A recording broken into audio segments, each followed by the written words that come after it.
éternellement le Seigneur qui me donne cette opportunité de me tenir au-devant de vous afin de parler de sa part. Pour ceux-là qui ne me connaissent pas, je suis Katembo Mafika, à provenance de la paroisse CBK Bunia-Ville. Si c'est, je vous invite à lire avec moi l'Évangile selon Matthieu, chapitre 24, verset 1, et nous allons nous arrêter au verset 8. L'Évangile selon Matthieu, chapitre 24, nous commençons au verset 1er et nous allons nous arrêter au 8e. Si quelqu'un a trouvé ce passage, je m'avais conduire la lecture dans le nom de notre Seigneur et Sauveur Jésus-Christ. Nous sommes debout. Jésus était sorti du temple et s'en allait. Ses disciples s'avancèrent pour lui faire remarquer les constrictions du temple. Prenant la parole, il leur dit: vous voyez tout cela, n'est-ce pas? En vérité, je vous le déclare, il ne restera pas ici pierre sur pierre. Tout sera détruit. Comme il était assis au mont des Oliviers, les disciples s'avancèrent vers lui à l'écart et lui dirent: dis-nous quand cela arrivera et quel sera le signe de ton avènement et de la fin du monde. Jésus leur répondit: prenez garde que personne ne vous égare, car beaucoup viendront apprenant mon nom. Ils diront: c'est moi le Messie. Et ils égareront bien des gens. Vous allez entendre parler de guerre et de rumeurs de guerre. Attention, ne vous alarmez pas. Il faut que cela arrive. Mais ce n'est pas encore la fin. Car on se dressera nation contre nation et royaume contre royaume. Il y aura en divers endroits des famines et des tremblements de terre. Et tout cela sera le commencement des douleurs de l'enfantement. Parole du Seigneur. Et nous pouvons acclamer très fort. Vous allez vous remettre. Bien-aimés, ce matin, il nous a demandé d'orienter une réflexion sur un thème intitulé « L'état de l'Église des derniers jours ». L'état de l'Église des derniers jours. On ne saura pas parler de l'état de l'Église des derniers jours sans toutefois savoir ce que c'est l'Église. Ce thème, nous allons le développer au courant de la semaine. Mais aujourd'hui, je vais m'atteler sur la signification de l'Église. Qu'est-ce que l'Église? C'est quoi l'Église? Bien-aimés dans le Seigneur, vous allez comprendre avec moi que le mot Église dérive du grec ecclésia. Ecclésia qui signifie rassemblement. Ecclésia qui signifie réunion. Ecclesia peut signifier la communauté. Ecclesia peut signifier assemblée. Le mot ecclesia vient du verbe kaleo. Kaleo qui signifie appeler, signifie inciter, signifie stimuler. Et ça, nous trouvons dans Jean chapitre 6, verset 44. Et si on prend le préfixe de ecclesia, ek signifie hors de.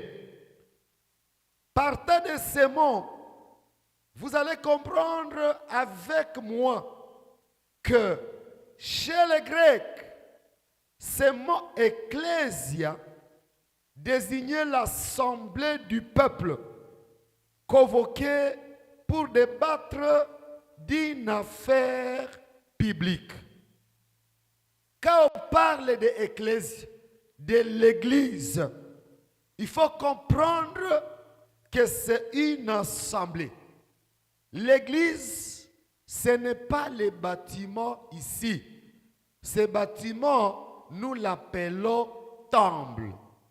Mais l'église, c'est l'ensemble des croyants. C'est l'ensemble des personnes qui se réunissent pour adorer Dieu, qui se réunissent autour de la parole pour confesser de leur foi. Alléluia.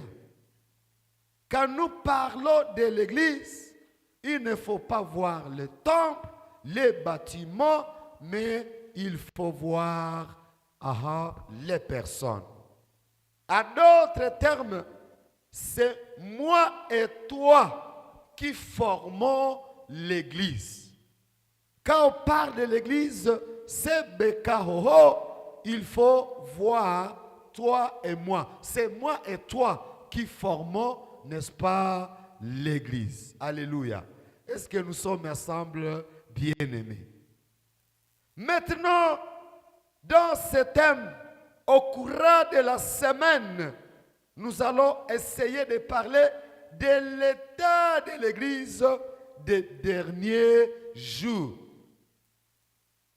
À d'autres termes, je peux dire hali ya kanisa ya siku za mwisho. Pour ceux-là qui ne écoutent pas le français. Hali ya kanisa kwa siku za mwisho. L'état de l'église des derniers jours. Quel est l'état de l'église du dernier jour? L'église d'aujourd'hui connaît des défis. Il y a beaucoup de défis que l'église d'aujourd'hui est en train de connaître.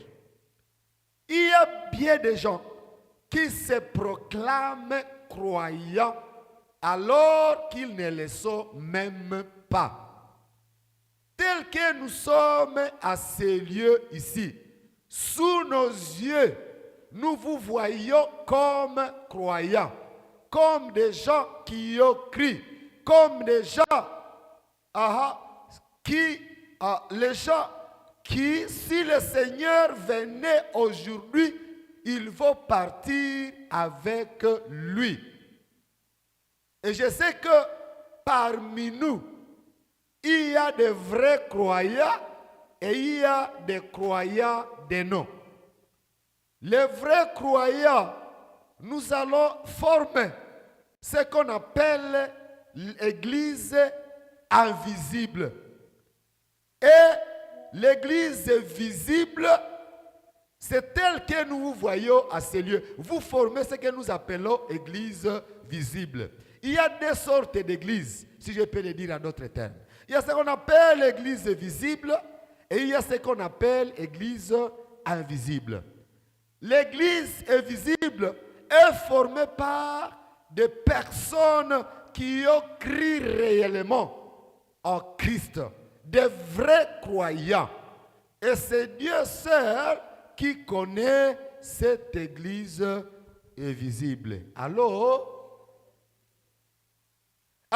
l'église, ce que nous appelons église invisible, maintenant, c'est l'église c'est telle que nous vous voyons là-bas. Vous formez ou nous formons ici une église visible.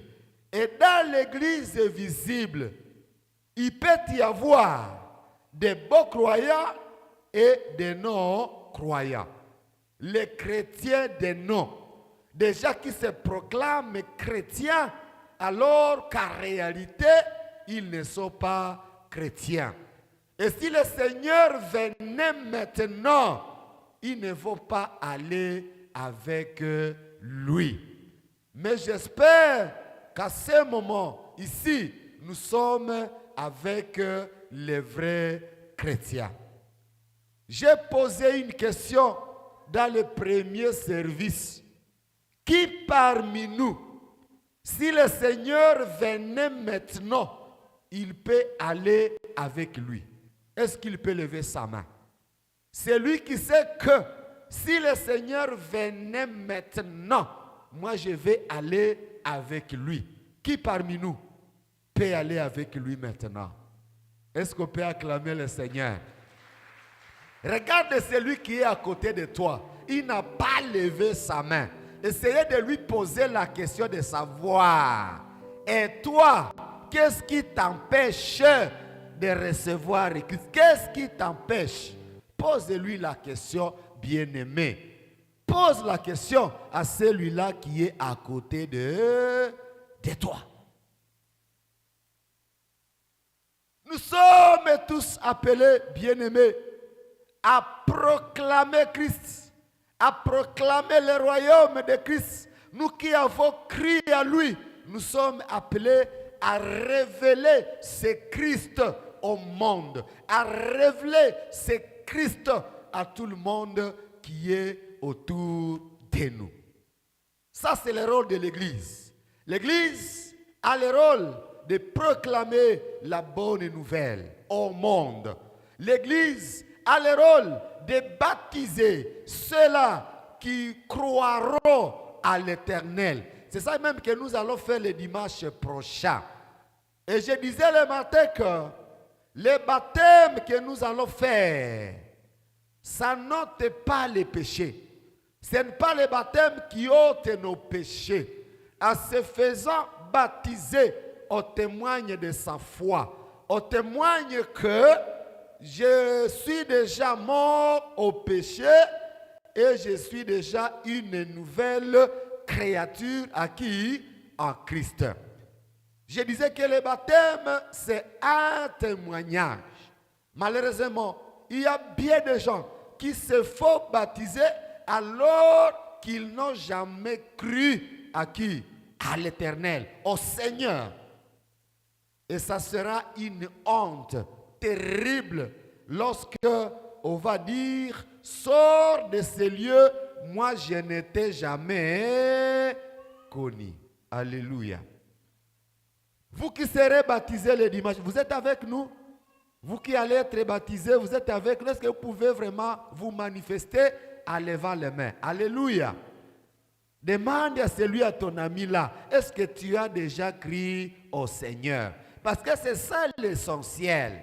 Nous allons vous baptiser. Et si vous n'avez jamais crié au Seigneur, écoutez, vous serez comme un canard qui entre dans l'eau, mais ne se mouille pas. Alléluia. Notre souci, l'appel de Jésus-Christ est que vous puissiez donner votre vie au Seigneur. C'est ça qui est l'essentiel. En nous faisant baptiser, là nous témoignons. Le baptême, c'est un témoignage que je suis déjà né de nouveau. Mort, quand on vous plonge dans l'eau, c'est quoi? Ça symbolise la mort. Mourir avec Christ. Quand on vous relève de l'eau, ça symbolise la résurrection. Donc, en vous faisant baptiser, vous témoigner que nous sommes déjà morts au péché et que nous sommes ressuscités avec qui? Avec Christ. Chère Église, nous sommes tous appelés à témoigner Christ.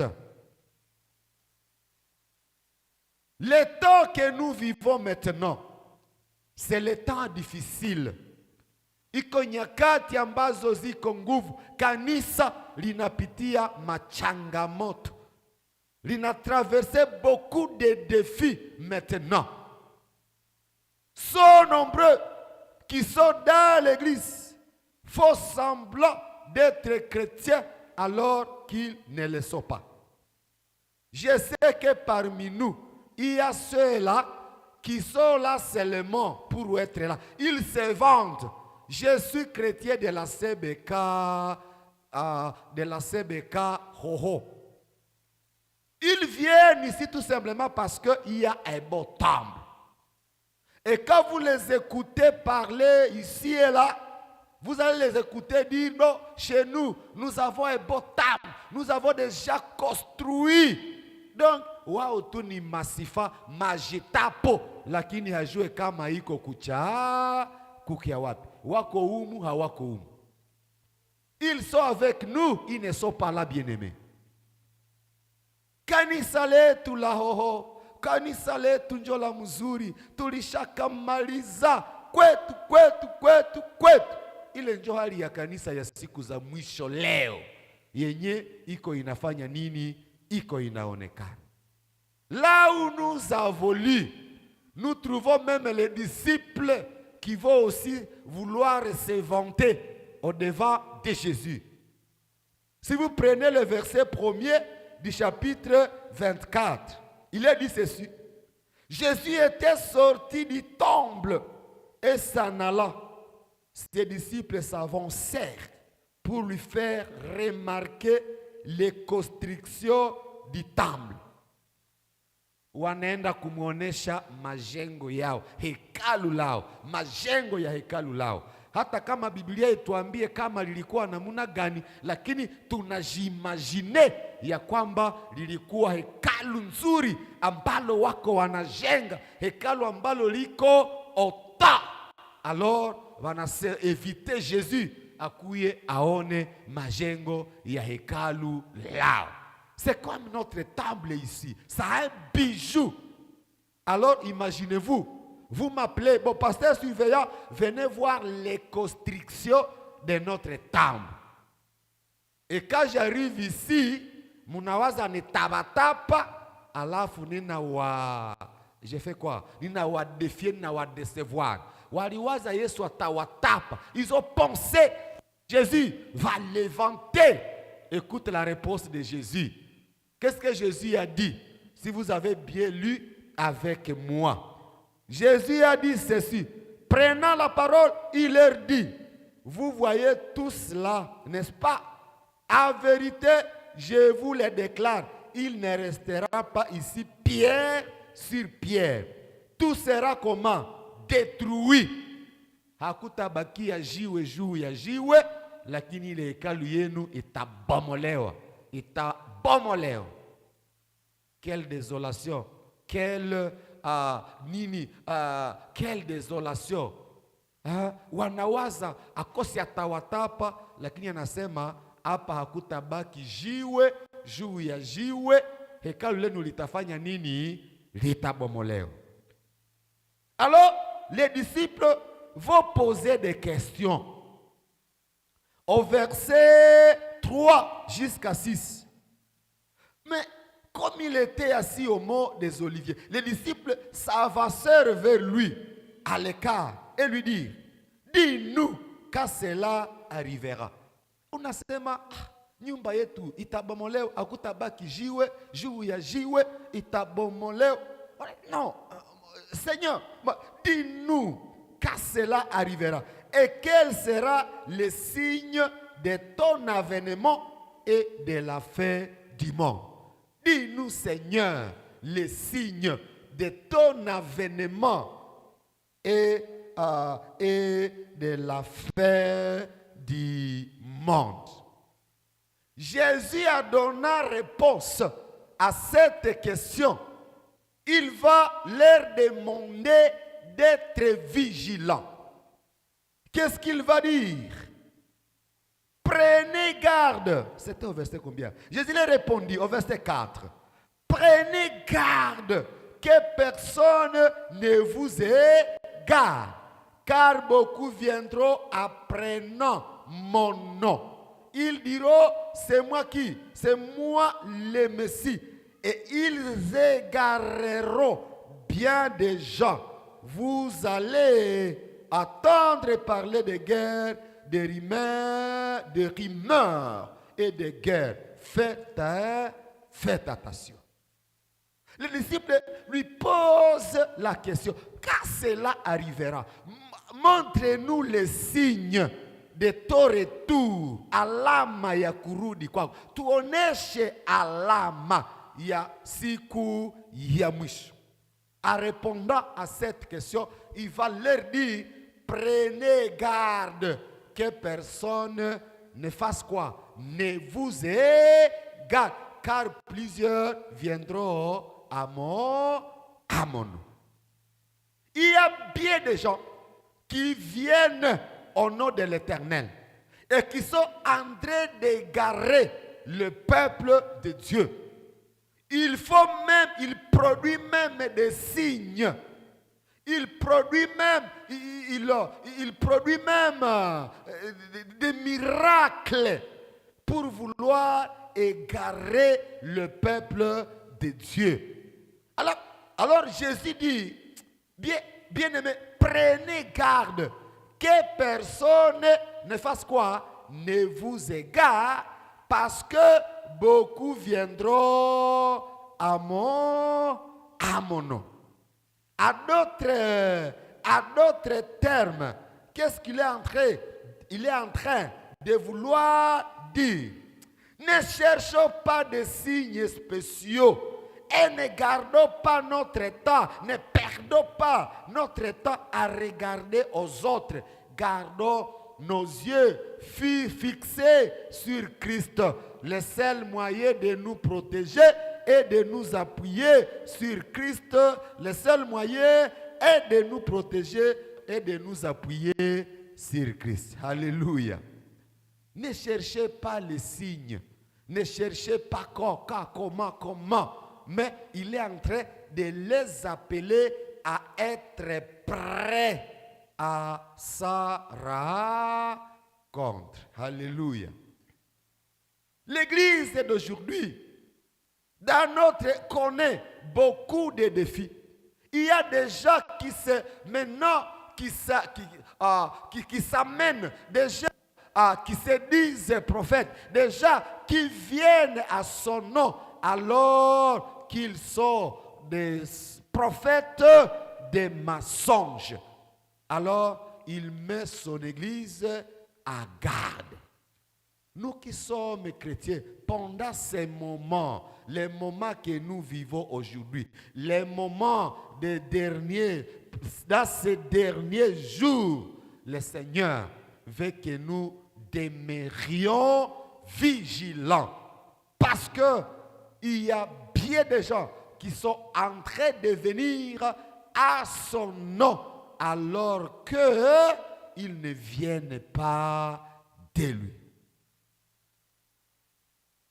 Bien-aimés dans le Seigneur, nous qui sommes Église du Christ, nous sommes appelés à être vigilants. Il y aura beaucoup de signes. Les gens vont nous montrer des signes. Et les gens vont inventer des signes. Jésus est en train de dire à ses disciples que ne nous contentons pas des signes, mais braquons nos yeux sur Christ. Soyons toujours prêts à rencontrer ce Christ-là, parce que lui viendra n'importe quand. Et Paul va dire qu'il viendra comme un voleur. Personne ne sait ni le jour ni l'heure. Alors le Seigneur les appelle à être vigilants. Prenez garde que personne ne vous égare. Chers chrétiens, nous sommes appelés pendant ces derniers temps d'être vigilants. Nous sommes appelés à fixer nos regards sur Christ. Ne cherchons pas des signes spéciaux et ne perdons pas notre temps à regarder aux autres. Gardons nos yeux fixés sur Christ. Et quand nous allons fixer nos yeux sur Christ, et quand il va venir pour prendre son église, écoute, nous aurons une place là où il est et dans les cieux, dans son demeure, nous aurons vraiment une place.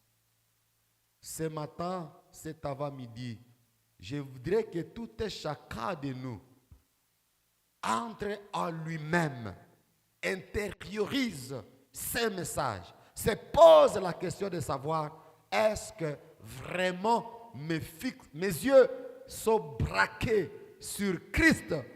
Est-ce que vraiment je suis vraiment parmi ceux-là qui peuvent rencontrer le Seigneur s'il venait prendre son église aujourd'hui? Et vous trouvez qu'il y a quelque chose qui peut vous empêcher de rencontrer le Seigneur, il est bon temps de dire, Seigneur, je suis là et je suis prêt à marcher avec toi. Pour que le jour où tu viendras récupérer ton église, je sois compté parmi ceux-là qui vont te rejoindre, qui vont demeurer avec toi.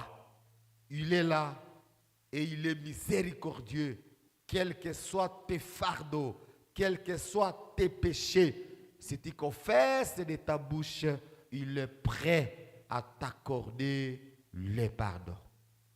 Tu vas t'incliner dans la prière et je vais prier pour toi pour que nous puissions demeurer vraiment son église, demeurer des vrais croyants. Et quand il va venir, nous puissions être comptés parmi ceux-là qui ont de la place dans ce royaume. Tu t'inclines dans la prière et nous allons prier le Seigneur.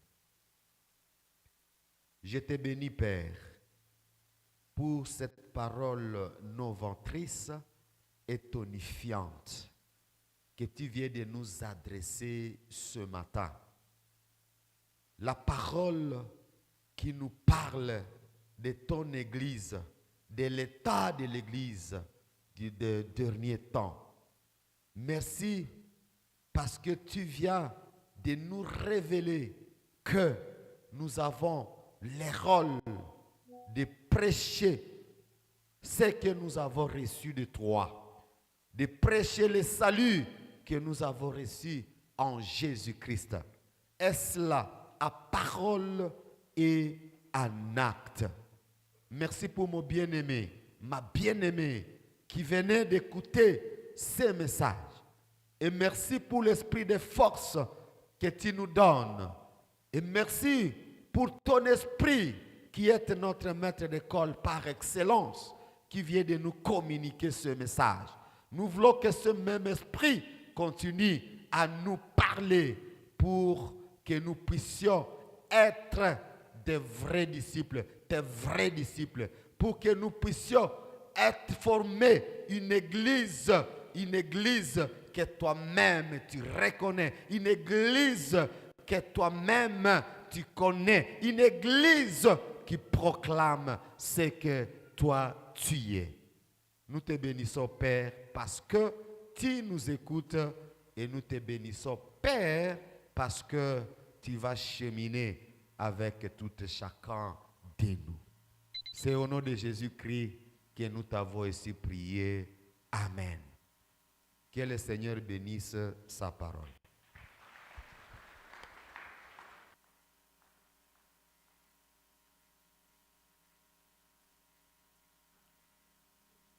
La voix du Seigneur m'appelle.